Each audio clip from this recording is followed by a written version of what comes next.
Assalamualaikum warahmatullahi wabarakatuh. Pagi ini kajian kita insyaallah tentang satu zikir yang sudah sangat kita ketahui bersama, yaitu astaghfirullah. Itulah judul kita, astaghfirullah. Dalam bahasa Indonesia artinya adalah astaghfirullah, aku minta ampun kepada Allah. Sementara kata ghafara, kata dasar dari istaghfara artinya adalah menutupi. Sehingga nama Allah Al-Ghafur artinya yang maha menutupi. Kenapa diartikan dengan maha pengampun? Karena semua dosa yang ditutupi oleh Allah berarti Allah mengampuninya. Dalam hadis Nabi kita sallallahu alaihi wasallam bersabda, "Qad satartuha laka fid dunya wa ana aghfiruha laka al-yaum." Nabi kita menceritakan sebuah hadis qudsi bahwa nanti saat terjadi prosesi perhitungan amal di depan Allah Azza wa Jalla, ada orang tertentu Allah katakan kepada mereka, "Qad satartuha laka fid dunya." Banyak dosa-dosamu di dunia telah aku tutupi, enggak ketahuan sama sekali. Wa ana aghfiruha lakal yaum. Dan sekarang dosa-dosa itu aku ampuni. Nah, jadi semua dosa yang ditutupi oleh Allah, dirahasiakan oleh Allah, insyaallah Allah Subhanahu wa taala akan mengampuninya. Jadi makna asli dari ghafar adalah Allah Subhanahu wa taala maha menutupi. Itu arti asli. Lalu diartikan dengan maha mengampuni sebagai konsekuensi. Karena semua dosa yang ditutupi oleh Allah berarti Allah maha mengampuninya. Allah maha menutupi dosa, kata Imam Ghazali rahimahullahu ta'ala, bahwa Allah menampakkan kebaikan seseorang sehingga kesalahan dan kejahatan-kejahatannya tertutupi oleh kebaikan tersebut. Itulah ghafur, Allah maha menutupi. Bahwa Allah menampakkan kebaikan-kebaikan Anda sehingga orang enggak lagi berpikir tentang kejahatan Anda. Apa Anda berpikir ulama-ulama enggak punya dosa? Mereka manusia dan memiliki dosa. Tapi Allah Subhanahu wa taala menampakkan kebaikan-kebaikan mereka. Allah menonjolkan kebaikan-kebaikan mereka sehingga tidak lagi ada orang yang berpikir mencari-cari kesalahan-kesalahan dan dosa-dosa mereka.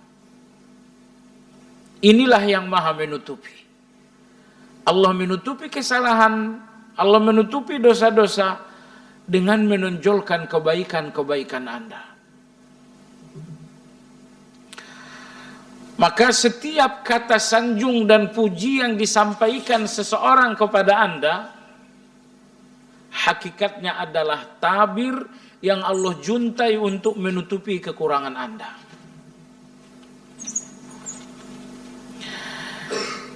Jemaah sekalian, oleh karena Allah Subhanahu wa taala Ghafur dan Allah pun Ghaffar, Ghafur, Allah maha mengampuni dosa sebesar apapun. Kalau Ghaffar, Allah mengampuni dosa sebanyak apapun. Ini dua macam dosa. Dosa yang sangat besar. Bagaimana dosa kecil? Dosa kecilnya sangat banyak. Jadi dosa kita di antara dua dosa ini. Pertama dosa besar. Yang kedua dosa kecil tapi sangat banyak. Kalau dosa Anda adalah dosa besar, Allah Ghafur, maha mengampuni dosa sebesar apapun. Tapi kalau dosa Anda adalah dosa yang sangat banyak, maka Allah Ghaffar, Maha mengampuni dosa sebanyak apapun. Jadi tidak lagi ada manusia yang berputus asa di depan Allah karena tumpukan dosa yang banyak. Hanya suudzon saja yang membuat seseorang mengatakan, saya nggak mungkin lagi diampuni oleh Allah Azza wa Jalla. Siapa yang berpikir seperti itu, saya nggak mungkin lagi diampuni oleh Allah, berarti Anda suudzon, berarti Anda melihat ampunan Allah itu kecil. Ampunan Allah itu sempit, sehingga Anda tidak ada dalam ampunan tersebut. Padahal Allah Subhanahu wa ta'ala al-wasi'. Allah maha luas. Maha luas rezekinya, maha luas kasih sayangnya, termasuk maha luas ampunan Allah. Karena ampunan itu sangat luas, maka tidak ada orang yang tidak ada di dalam, dengan catatan seseorang minta ampun kepada Allah Azza wa Jalla. Jemaah sekalian yang saya hormati, dalam agama kita fungsi istighfar ada dua. Astaghfirullah fungsinya ada dua. Yang pertama, fungsi dari astaghfirullah untuk menghapus dosa. Dan fungsi yang kedua untuk menutupi kekurangan-kekurangan dalam kebaikan. Karena kita di antara dua hal itu, terkadang kita tergelincir dalam dosa. Kita butuh istighfar untuk menghapus.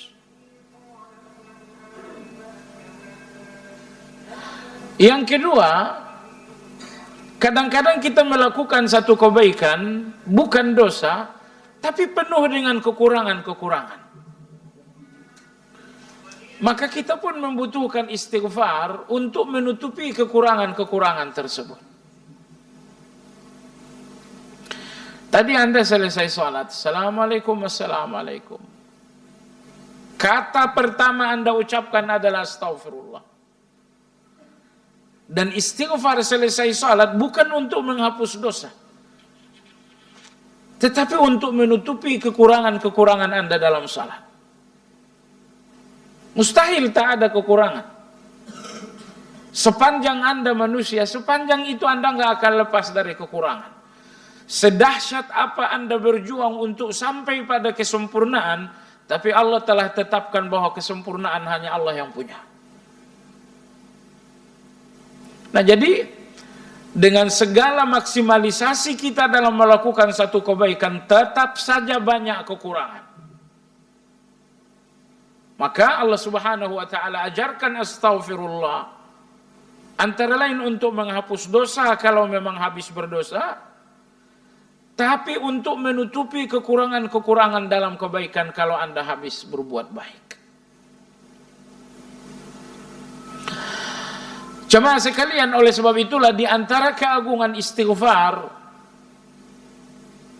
bahwa Allah Azza wa Jalla memerintahkan istighfar untuk menutup serangkai kebaikan-kebaikan. Anda selesai salat, seperti diceritakan Thauban radhiyallahu anhu, kana an-nabiy sallallahu alaihi wasallam idza faragha min as-salah istaghfara thalathan wa qala Allahumma antas salam. Kata Thauban radhiyallahu anhu, apabila Nabi selesai salat, beliau langsung mengucapkan astaghfirullah sebanyak 3 kali. Kemudian beliau langsung mengucapkan Allahumma antas salam wa minkas salam tabarakta ya dzal jalali wal ikram. Jadi Anda lihat dalam hadis ini bagaimana ibadah salat kemudian ditutup dengan istighfar. Salat malam Anda juga diperintahkan untuk menutupnya dengan istighfar. Allah berfirman wa bil ashari hum yastaghfirun. Dan di waktu sahur, selesai tahajud dan witir, mereka pun beristighfar. Selesai haji, Allah perintahkan agar Anda tutup dengan istighfar. Allah berfirman, "Tsumma afidhu min haitsu afadhan nas wastaghfirullah." Apabila matahari pada hari Arafah telah tenggelam, maka bergeraklah dari Arafah menuju Muzdalifah sambil kalian beristighfar. Ibadah haji memang belum selesai. Tapi kalau matahari hari Arafah telah tenggelam, berarti puncak dari ibadah haji telah selesai. Itu puncaknya sekali. Maka begitu Anda menyelesaikan puncak dari haji, Allah katakan wastaghfirullah. Hendaklah kalian bertolak dari Arafah menuju Muzdalifah sambil mengucapkan astaghfirullah. Kita bermajelis, menghadiri kajian-kajian ilmiah, dan ini ibadah yang sangat agung. Tapi setelah kajian ini selesai, Anda pun diperintahkan untuk istighfar. Subhanakallahumma wa bihamdika asyhadu an la ilaha illa anta astaghfiruka wa atubu ilaik. Nabi kita sallallahu alaihi wasallam setelah menyelesaikan tugas dakwah selama 23 tahun, beberapa bulan jelang beliau wafat, Allah perintahkan agar beliau banyak beristighfar. Jadi tugas dakwah yang sangat agung itu sudah selesai, perjuangan itu sudah selesai. Muhammad, banyak-banyaklah istighfar. Allah berfirman, "Fasabbih bihamdi rabbika wastaghfirhu." Bertasbihlah dengan memuji Allah, wastaghfirhu, dan banyak-banyaklah beristighfar kepada Allah Azza wa Jalla. Nah, ini semuanya menunjukkan betapa agungnya istighfar, karena Anda dituntut untuk menutup segala kebaikan-kebaikan Anda dengan istighfar. Nah, bahwa Anda harus menutup kebaikan dengan istighfar, tentu tujuannya bukan untuk menghapus dosa, tetapi untuk menutupi segala kekurangan-kekurangan Anda dalam berbuat baik. Jamaah sekalian, orang-orang yang rendah hati dalam berbuat baik, mereka selalu menyadari kekurangan dalam kebaikan. Sehingga betapapun mereka banyak melakukan kebaikan, tak satu pun kebaikan itu yang membuat mereka berbangga diri. Gak ada orang-orang saleh dengan segala kebaikan lalu kemudian jumawa dan takabur dengan kebaikan mereka. Kenapa?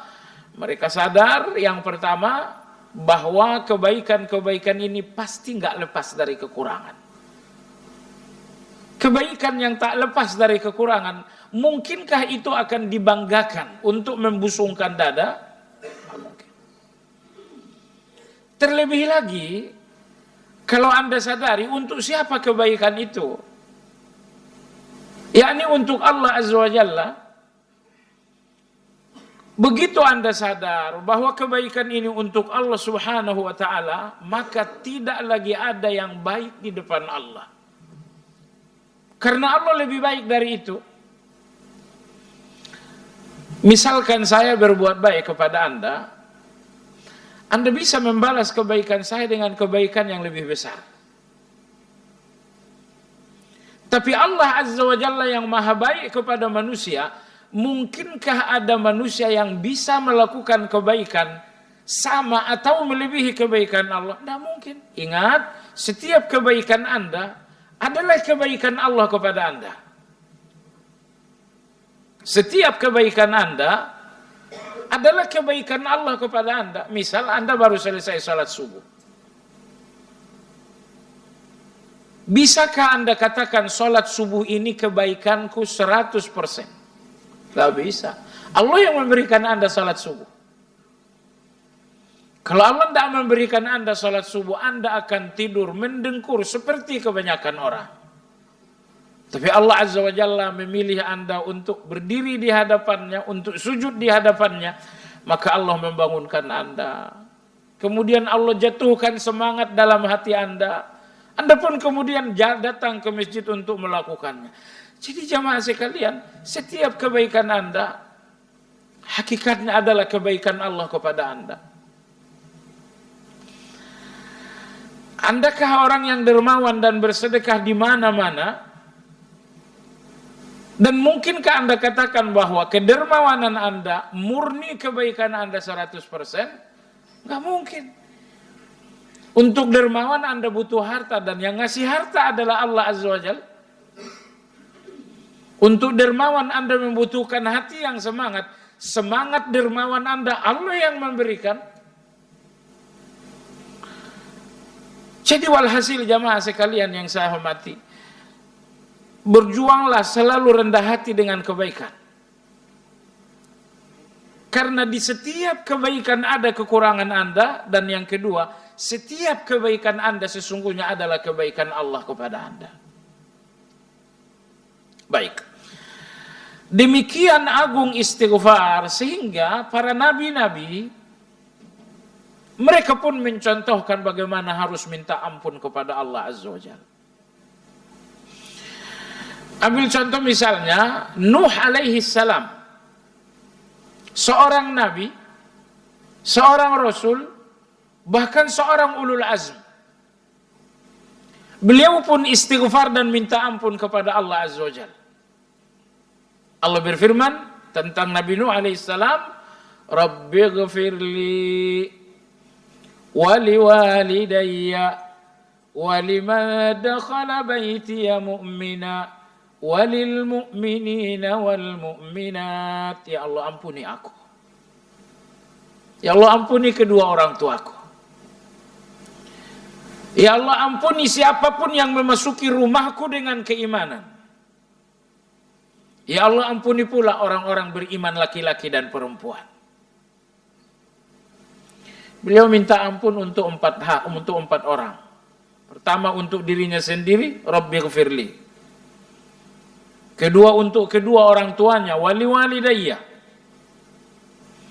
Yang ketiga untuk orang-orang yang memasuki kediaman beliau dengan keimanan, waliman dakhala baitiya mu'mina. Yang keempat, beliau pun minta ampun kepada setiap orang yang beriman laki-laki dan perempuan, walil mu'minina wal mu'minat. 1, 2, dan 4 enggak jadi soal, tapi yang ketiga itu agak aneh.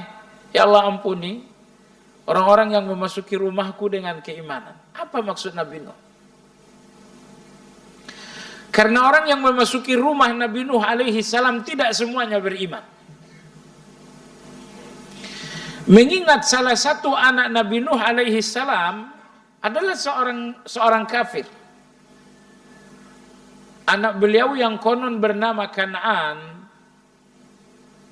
menolak mengimani sang ayahanda. Nabi Nuh alaihi salam memiliki anak pertama Sam, Ham, Yafith, Kan'an. Ada 4. 3 beriman dan 1 menolak beriman. Dan Nabi Nuh alaihi salam tahu bahwa Allah enggak akan memberikan ampunan untuk orang-orang yang enggak beriman. Maka Nabi Nuh alaihi salam mengatakan, ya Allah, ampunilah siapapun yang memasuki rumahku dengan keimanan. Aku, anak-anakku, tapi anakku yang satu lagi enggak usah. Baik. Nabi Ibrahim alaihi salam seorang nabi, seorang rasul, ulul azmi, khalilullah. Dan dia pun minta ampun. Dalam surat Ibrahim Allah berfirman, Rabbana ghfirli waliwalidayya walil mu'minina yawma yaqumul hisab. Ya Allah, ampuni aku. Ya Allah, ampuni pula kedua orang tuaku. Walil mu'minin, ampuni pula setiap orang yang beriman. Yang kedua agak janggal. Kedua orang tua Nabi Nuh, Nabi Ibrahim alaihissalam bukan muslim. Lantas kenapa Nabi Ibrahim berdoa minta ampun untuk kedua orang tua yang notabene non muslim? Saat beliau berdoa dalam ayat ini beliau belum dilarang. Tapi belakangan dilarang oleh Allah Azza wa Jalla. Dalam surat At-Taubah Allah berfirman, وَمَا كَانَ اسْتِغْفَارُ إِبْرَاهِيمَ لِأَبِيهِ إِلَّا عَنْ مَوْعِدَةٍ وَعَدَهَا إِيَّاهُ فَلَمَّا تَبَيَّنَ لَهُ أَنَّهُ عَدُوٌّ لِلَّهِ تَبَرَّأَ مِنْهُ إِنَّ إِبْرَاهِيمَ لَأَوَّاهٌ حَلِيمٌ. Nabi Ibrahim minta ampun untuk orang tuanya karena beliau pernah berjanji untuk minta ampun kepada orang tuanya. Adapun setelah nyata bagi Nabi Ibrahim bahwa ayahandanya adalah musuh bagi Allah Azza wa Jalla, tabarra'a minhu. Maka Nabi Ibrahim pun berlepas diri dan sayang ayahanda. Gak ada lagi doa ampunan. Baik. Nomor 3, Musa alaihi salam, seorang nabi, seorang rasul, ulul azmi, dan yang keempat beliau pun seorang kalimullah. Orang yang diajak oleh Allah berbicara di muka bumi. Namun beliau pun minta ampun kepada Allah. Di bagian akhir surat Al-A'raf Allah berfirman, Rabbi ghafirli wa li akhi wa adkhilna fi rahmatik wa anta arhamur rahimin. Ya Allah, ampuni aku. Ya Allah, ampuni pula abangku Nabi Harun. Wa adkhilna fi rahmatik. Masukkan kami ke dalam rahmatmu. Wa anta arhamur rahimin, karena engkaulah yang paling menyayangi dari semua yang penyayang. Jadi Anda lihat di sini bagaimana orang-orang saleh, bahkan orang-orang yang telah sampai ke puncak kesalehan, yaitu para nabi dan rasul, mereka enggak meninggalkan minta ampun dan istighfar. Dan yang menarik dari ayat-ayat tadi bahwa nabi-nabi saat beristighfar mereka pun tak melupakan orang beriman. Ini pelajaran bagi kita semua. Saat Anda minta ampun kepada Allah, sempatkan untuk menyebutkan orang-orang yang beriman. Ya Allah, ampuni aku, ampuni orang tuaku, ampuni pula orang-orang yang beriman. Dalam hadis sahih Nabi kita sallallahu alaihi wasallam bersabda, "Man istaghfara lil mu'mini wal mu'mina falahu min kulli mu'minin wa mu'minatin hasanah." Artinya, siapa yang minta ampun untuk mukminin dan mukminat, maka ia akan mendapatkan pahala dan kebaikan sejumlah mukminin dan mukminat. Berapa jumlah orang-orang yang beriman dari zaman Nabi Nuh sampai sekarang, sampai kiamat? Berapa jumlahnya? Hanya Allah yang Maha tahu. Nah, apabila dalam doa Anda minta ampunan Allah untuk orang-orang yang beriman, kata Nabi SAW, Anda akan dapatkan pahala dan kebaikan sejumlah orang-orang yang beriman. Kalau orang beriman jumlahnya 5 triliun, Anda dapatkan 5 triliun kebaikan. Nah, maka saat Anda minta ampun dalam sujud, saat Anda minta ampun di dalam doa, ingat orang-orang yang beriman. Allahumma ghfirli wali walidayya walil mu'minin. Malaikat-malaikat enggak ada yang berdosa. Tapi Allah Azza wa Jalla menugaskan mereka juga untuk istighfar kepada orang-orang yang beriman. Begitu agungnya istighfar itu. Enggak mungkin malaikat istighfar untuk diri mereka karena mereka tidak berdosa. Tapi ketika mereka tidak istighfar untuk diri mereka, maka mereka istighfar untuk orang-orang beriman. Allah berfirman dalam surat Ghafir, "Alladzina yahmiluna al-'arsya wa man hawlahu yusabbihuna bihamdi rabbihim wa yu'minuna bihi wa yastaghfiruna lilladzina amanu."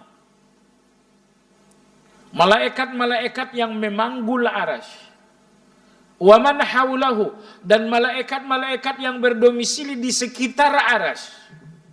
Ini dua. Malaikat-malaikat yang memanggul arsy.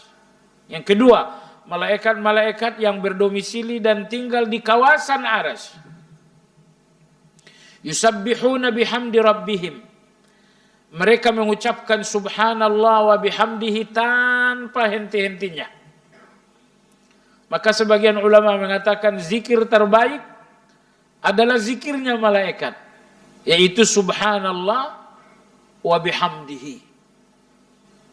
Dalam hadis Nabi sallallahu alaihi wasallam bersabda, "Man halahul lail an yukabidah, wa bakhila bil mal an yunfiqah, wa jabuna bil adu an yuqatilah, falyukthir min subhanallah wa bihamdi, fa innahu ahabbu ila Allah min jabali zahabin yunfiquhu fi sabilillah." Ini hadis ini enak sekali ini. Kata Nabi sallallahu alaihi wasallam, siapa yang enggak mampu salat malam, enggak punya uang juga untuk bersedekah, enggak punya keberanian juga untuk berjihad, maka bacakan subhanallah wa bihamdi sebanyak-banyaknya. Karena kata Nabi SAW, subhanallah wa bihamdihi yang Anda bacakan sebanyak mungkin lebih dicintai oleh Allah daripada gunung emas yang Anda infakkan fi sabilillah. Lihat gunung emas pun awak belum pernah lihat. Cuman dengar-dengar aja gunung emas. Seandainya ada gunung emas, Anda infakkan fi sabilillah, tapi seseorang banyak-banyak ucapkan subhanallah wa bihamdi, itu jauh lebih dicintai oleh Allah Azza wa Jalla. Kayak jamaah sekalian, banyak-banyaklah membacakan zikir malaikat ini. Terlebih tadi malam Anda enggak sholat malam, ya sudah. Kalau begitu hari ini banyak-banyaklah subhanallah wa bihamdi.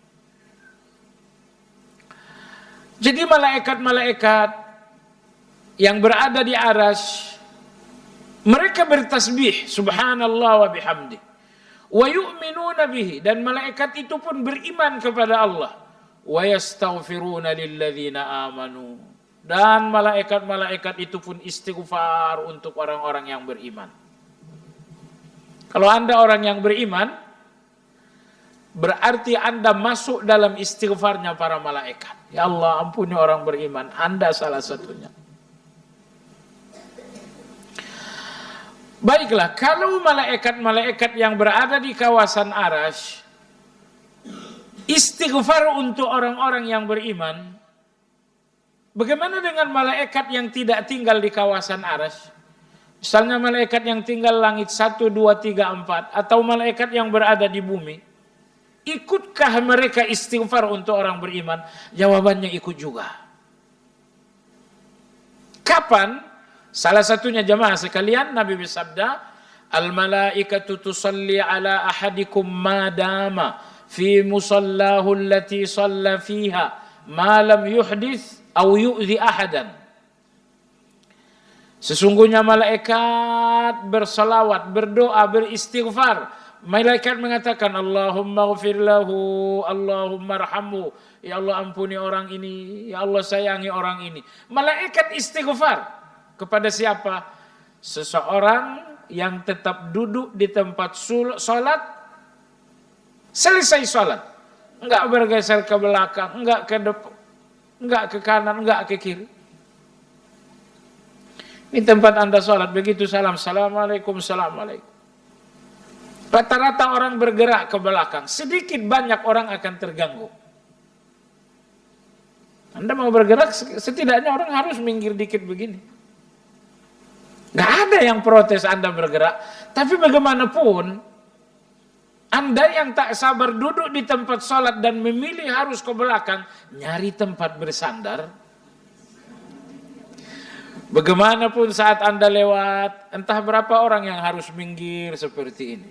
Nabi bersabda, orang-orang yang selesai salat dan tetap bertahan di tempat salat, tidak bergerak. Berapa lama Anda bertahan di situ? 10 menit, 5 menit, 1/4 jam. Selama itu pula malaikat mengatakan, Allahumma ghfir lahu, Allahumma arhamhu. Ya Allah ampuni orang ini, ya Allah sayangi orang ini. Ini kebiasaan baru yang perlu dibangun. Ya, selesai sholat, ya bertahan dulu lah zikir. Banyakkan pula zikir agar Anda lebih lama mendapatkan doa malaikat. Allahumma ghfir lahu.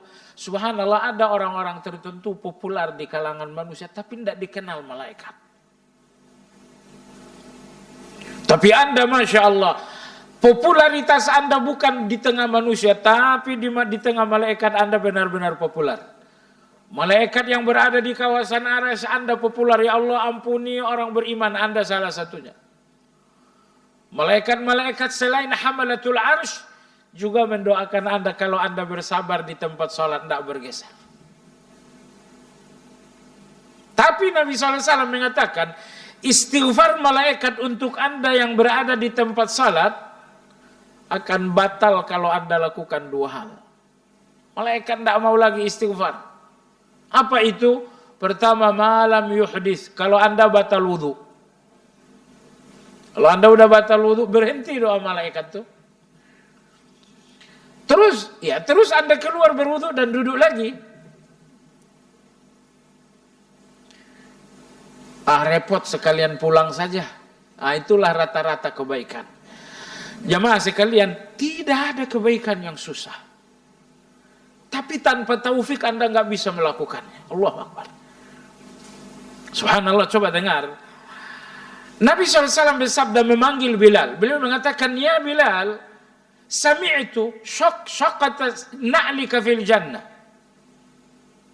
Sewaktu aku Isra Mi'raj, wahai Bilal, gesekan sendalmu terdengar di surga. Apa yang kau lakukan wahai Bilal? Bilal mengatakan, ya Rasulullah, aku tidak pernah berwudu melainkan menyambung wudu itu dengan salat 2 rakaat. Saya mau nanya jamaah sekalian, 2 rakaat selesai wudu. Ada yang mengatakan itu sesuatu yang berat? Angkat tangan. Apakah itu berat bagi Anda? Apakah itu sulit bagi Anda? Tidak sulit, tidak berat, alias mudah, bahkan sangat mudah. Tapi semudah apapun satu kebaikan, kalau Allah tidak berikan taufik, Anda nggak akan melakukan.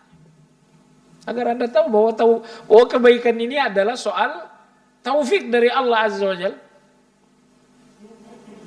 Salat 2 rakaat selesai wudu jamaah sekalian. Apakah 2 rakaat ini akan mengambil waktu 10 menit? Mustahil. Mengingat ayat kita langganan Al-Kautsar, Al-Ikhlas. Nggak mungkin 10 menit jemaah sekalian. Sekhusyuk-khusyuknya kita 2 rakaat maksimal 5 menit. Maksimal 5 menit. Kecuali kalau Anda udah pesan GoFood duluan baru sholat. Nah, kadang-kadang ada orang yang merusak hati duluan, merusak konsentrasi duluan. Pesan GoFood dulu. Setelah itu sholat dia. Begitu baca Fatihah, Allah, GoFood datangin. Jadi dah ngebut. Tadinya santai, tadinya khusyuk. Tapi karena udah ada janji GoFood, akhirnya begitu selesai 1 rakaat, ingat ada GoFood, udah buru-buru. Nah, saya berharap hakikat yang satu ini Anda fahami. Bahwa kebaikan gak ada yang susah. Bahwa kebaikan semuanya mudah. Tapi semudah apapun kebaikan, tanpa taufik Anda gak akan berada dalam kebaikan tersebut. Imam Izz bin Abdissalam, beliau ulama besar di akhir abad ke-5. Beliau lahir tahun 578 Hijriah. Imam Izz bin Abdissalam rahimahullah mengatakan, Allahu Akbar, bagus sekali. Beliau mengatakan, kebaikan itu sangat banyak. Dan semuanya pun sangat mudah. Agar setiap manusia berada di dalam kebaikan. Agar setiap manusia senantiasa dan terus menerus di dalam kebaikan, maka Allah berikan Anda kebaikan jumlahnya sejumlah tarikan nafas Anda. Kebaikan itu bukan 3. Kalau kebaikan itu cuma 3, cuma 10, mungkin kita jarang-jarang bisa dalam kebaikan tersebut. Tapi Masya Allah, kebaikan itu nggak terhitung, banyak sekali. Dan semuanya pun mudah sekali. Kenapa sangat banyak dan sangat mudah? Agar Anda terus menerus di atas kebaikan. Tapi saya ulangi sekali lagi, kalau Allah tidak berikan Anda taufik, sesekali Anda sempat dalam kebaikan itu. Sholat 5 waktu, 5 waktu saja. Allah berikan Anda waktu 24 jam, 5 waktu ini anggaplah satu waktu 10 menit. 10 kali 5, enggak nyampe 1 jam. Enggak nyampe 1 jam dari 24 jam. Perhatikan, orang yang enggak ada taufik tetap enggak melakukan. Berat sholat, giliran lari pagi keliling Istora Bung Karno Anda bisa 8 kali. Dan Anda katakan, bagi saya lari mengelilingi Istora ini sampai 8 kali putaran itu bagi saya kecil. Kecil bagi Anda, tapi 4 rakaat Anda berat. Apa itu? Kalau Allah nggak berikan taufik, nggak ada lagi yang ringan. Semuanya berat. Kamu, saya baru pulang dari Singapura, jauh kali, nggak dekat Singapura. Giliran masjid tetanggaan dengan rumah, jauh, nggak pernah nyampe ke masjid langka. Anda lihat, kalau Allah tidak berikan taufik, sedekat apa masjid rasanya jauh. Sampai setahun kadang-kadang baru sampai di masjid. Setahun baru nyampe. Jadi jemaah sekalian, kalau Anda ingin melihat taufik Allah dalam diri Anda, maka lihat diri Anda dalam kebaikan. Sebanyak apa kebaikan dalam diri Anda, itulah jawaban taufik Allah dalam diri Anda. Dan Nabi kita SAW bersabda, "Idza ahabballahu 'abdan ista'malahu." Kalau Allah sudah jatuh cinta kepada seorang hamba, Allahu Akbar. Ini luar biasa. Kalau Anda cinta kepada Allah itu biasa sekali. Tapi kalau Allah cinta kepada Anda itu yang luar biasa. Nabi kita bersabda, apabila Allah cinta dengan seseorang, ista'malahu, maka Allah akan mendaya gunakannya. Sahabat bertanya, wa kaifa yasta'miluhu? Ya Rasulullah, bagaimana Allah mendaya gunakan seseorang? Kata Nabi SAW, waffaqahu ilal amali salihi qabla ayyamut. Allah selalu memberikannya taufik menuju amal saleh. Itulah cinta Allah Azza wa Jalla. Apabila Allah selalu memberikan Anda taufik, sehingga Anda senantiasa di atas kebaikan, Anda nggak pernah lepas dari kebaikan, sama sekali nggak pernah lepas. Itu bukti bahwa Anda jemaah sekalian dicintai oleh Allah Azza wa Jalla. Tidur, Anda tidur, orang lain tidur. Tapi karena Anda orang yang dicintai Allah, Anda berpikir, bagaimana mengelola tidur ini agar menjadi amal? Oh, Nabi bersabda, innamal a'malu binniyat. Kalau begitu saya tidur dengan niat nanti salat malam. Tidur di kamar yang sama dengan seseorang, mulai tidurnya sama, selesai tidurnya sama, Anda tidur untuk salat malam, kawan mau tidur nonton bola. Tidurnya sama-sama mulai jam 2, selesai jam 3. Anda bangun dan selesai satu kebaikan. Dia bangun dan gak menyelesaikan kebaikan. Apa yang berbeda? Allah berikan Anda taufik, orang ini tidak diberikan oleh Allah taufik. Jemaah sekalian yang saya hormati, kembali kepada kajian kita jemaah sekalian, astaghfirullah, agung sekali. Sehingga malaikat-malaikat tadi, sepanjang Anda berada di tempat salat dan tidak bergeser, malaikat mengatakan Allahumma ghfir lahu, Allahumma arhamhu. Tetapi doa malaikat berhenti karena 2 hal. Pertama, kalau batal wudu, dan yang kedua, kalau Anda sudah mengganggu orang lain. Kalau Anda sudah mengganggu orang lain, doa malaikat pun berhenti. Maksudnya mengganggu, misal Anda selesai salat, Anda nggak bergeser, Anda berada di tempat salat Anda, mestinya Anda dapat doa malaikat. Tapi Masya Allah, dengan sengaja Anda lakukan apapun yang membuat orang lain gak nyaman. Membuat orang lain gak nyaman. Semisal Anda ambil Quran, Anda baca Alif Lam Mim, lantai 1, lantai 2 masjid bergetar. Cuma sekalian, Anda memang berbuat baik, tapi orang berbuat baik juga. Kenapa kebaikan Anda mengganggu kebaikan orang lain? Mungkin Anda katakan, yang ngomong mulut saya dengan suara saya, ngapain dilarang-larang? Tapi tetangga juga bisa ngomong, yang dengar telinga saya, ngapain suara kamu masuk telinga saya? Bisa juga. Subhanallah, Anda kalau pergi ke Saudi, ke Mekah, ke Madinah, Anda mungkin jarang sekali melihat orang baca Quran dengan suara. Sekali-kalinya terdengar suara orang baca Quran. Siapa dia? Ternyata orang India, kebiasaan dangdut. Iya betul. Ada udah perhatikan tuh, orang India kalau baca Quran itu benar-benar lagi dangdutan. Baca Quran itu pakai irama dangdut. Terdengar lagi ada baca Quran, suaranya pun kencang. Siapa dia? Oh ternyata orang Indonesia. Indonesia nggak jauh beda sih. Sama-sama Indi juga. Karena katanya nenek moyang kita pelaut dari negeri Hindia. Maka jemaah sekalian yang saya hormati, dari sekarang teruslah baca Quran, tapi suaranya pelanin. Kenapa? Suara Anda terlalu kencang, 5 menit juga Anda selesai baca Quran. Karena kalau suara kencang baca Quran 5 menit pasti kesedak. Dan gak ada air minumnya, sudah selesai, berhenti. Tapi kalau Anda baca Quran suaranya pelan, itu 5 jam selesai itu.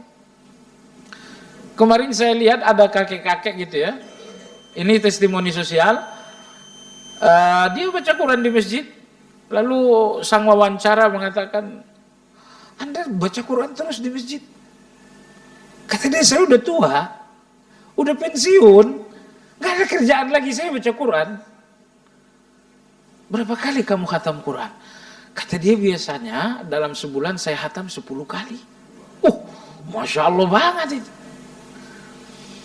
Ini kakek-kakek benar-benar saya hidup untuk ibadah, dia sadar tuh. Jadi kalau sebulan beliau khatam 10 kali, ini seorang kakek usia 80 sekian tahun.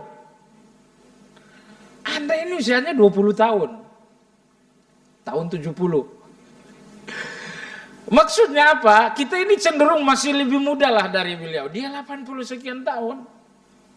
Dalam 1 bulan 10 juz. Berarti sehari berapa tuh?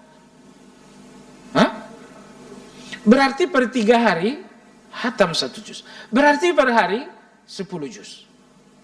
Itu 1 hari. 1 hari 10 juz berarti siang 5, malam 5. Hitung-hitungannya nggak terlalu berat sebenarnya, 5 lembar sehari. Anda baca komik aja selesai 100 halaman. Tapi jemaah sekalian, ini orang kok bisa? Sekali lagi saya katakan, itu soal taufik aja. Itu soal taufik. Nah, beberapa waktu lalu ada satu yayasan mengeluarkan pengumuman untuk berkemah di Istanbul kepada seluruh negara-negara Arab. Negara Arab Anda tahu berjumlah 21 negara.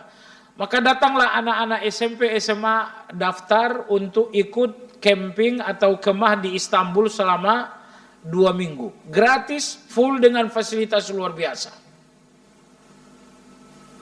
Sudah akhirnya berangkatlah anak-anak ini, 200 lebih. Berangkat dari negara masing-masing dan ketemu di Istanbul. Sampai di Istanbul mereka diajak ke sebuah tempat alam yang sangat indah untuk berkemah dengan fasilitas yang sangat mewah. Tapi Masya Allah anak-anak ini kaget. Kenapa? Ternyata hari pertama mereka mulai camping, mulai berkemah, syaratnya semua handphone harus diserahkan. Gempa bumi anak-anak. Gempa bumi anak-anak. Alah sekarang maknya mau pergi nggak jadi soal, yang penting tinggalin handphone. Tapi karena ini sudah peraturan, akhirnya 200 anak ini pun meninggalkan handphone. Yang menarik, saya dengar wawancara seorang anak, usia mungkin 10-11 tahun. Pewawancara mengatakan, ini camping ini misinya cuma satu. Apa itu? Supaya kalian semua baca Quran sebanyak-banyaknya. Nggak ada misi lain. Misalnya, dari jam 6 sampai jam 8 baca Quran. Nanti jam 9 makan. Jam 10 rehat, istirahat, bla bla bla bla. Nanti jam 11 ngumpul lagi, baca Quran. Pokoknya camping ini khusus camping Al-Quran. Seorang anak kecil 10-11 tahun ditanya, rencana Anda hatam Quran berapa kali? Kata dia, alhamdulillah saya hafal Quran saya akan hafal, akan khatam Quran 2 kali sehari. Berapa? 2 kali sehari, bukan sekali 2 hari.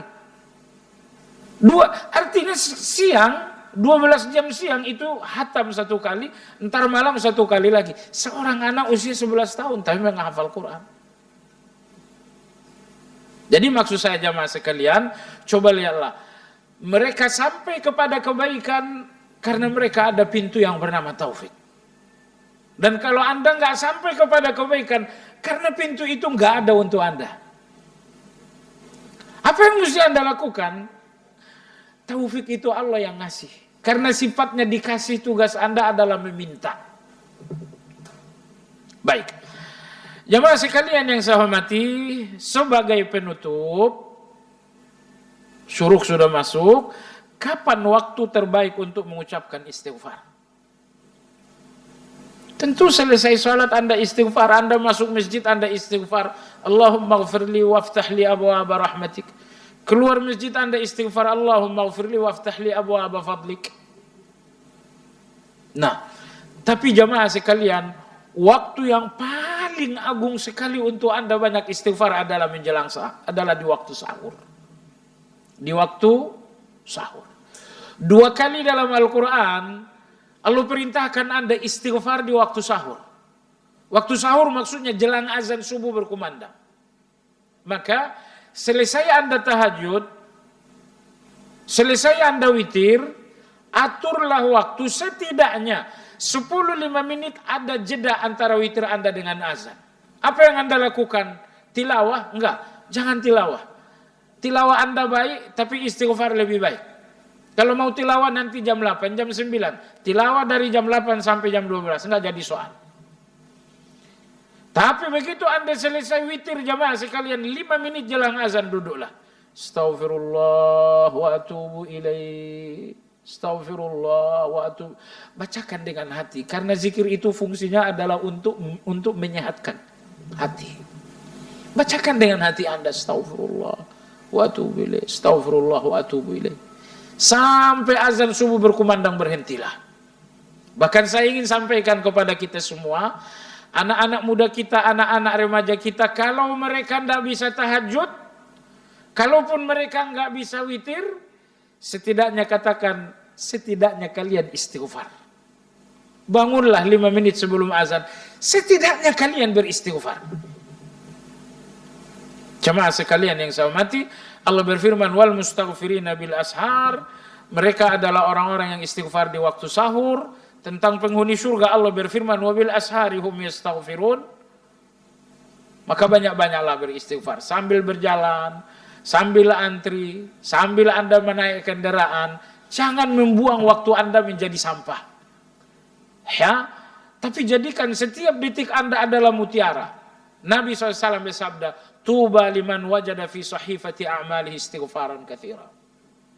Orang paling beruntung, kata Nabi SAW, orang yang nanti di hari kiamat saat diserahkan catatan amal ternyata banyak sekali istighfar. Itu orang paling beruntung. Nabi nggak mengatakan salat dan lain-lain.